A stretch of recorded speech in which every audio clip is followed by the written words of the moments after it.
vais revenir sur Éclat qui, en quelques chiffres, ce sont donc 34 années d'existence avec toute une programmation culturelle.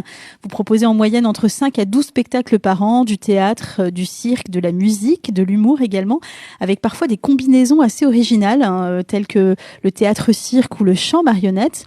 Dans tout cet éclectisme de spectacles vivants et cette richesse des cultures, j'aimerais savoir si c'est vous qui allez à la découverte des artistes ou si c'est eux qui viennent à vous.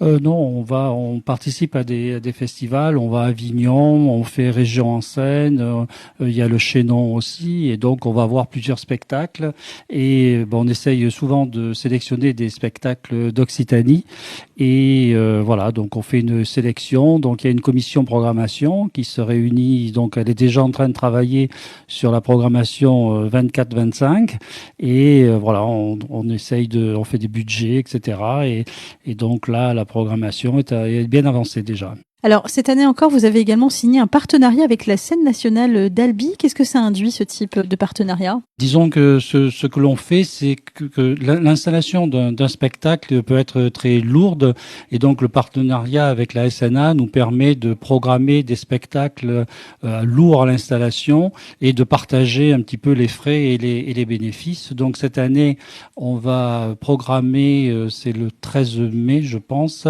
le Roi Lyre, et donc là, c'est en partenariat avec la SNA. Alors, je me tourne vers vous maintenant, Mandine. Vous faites donc, on le disait, partie de la compagnie Goutte d'eau que vous portez. La goutte d'eau. Goutte la d'eau. goutte d'eau. La goutte d'eau, d'accord. C'est la goutte d'eau. Ah, c'est la goutte d'eau. Voilà, c'est la compagnie, c'est la goutte d'eau. C'est la goutte d'eau.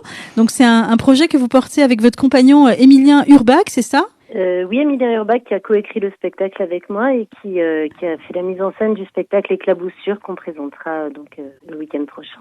Vous diriez que votre spectacle, c'est d'abord un travail de scénographie ou plutôt un travail d'abord d'écriture ?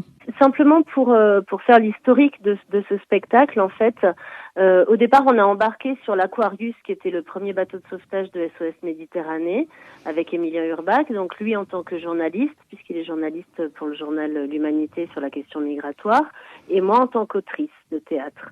On a écrit un premier spectacle qu'on a joué en salle.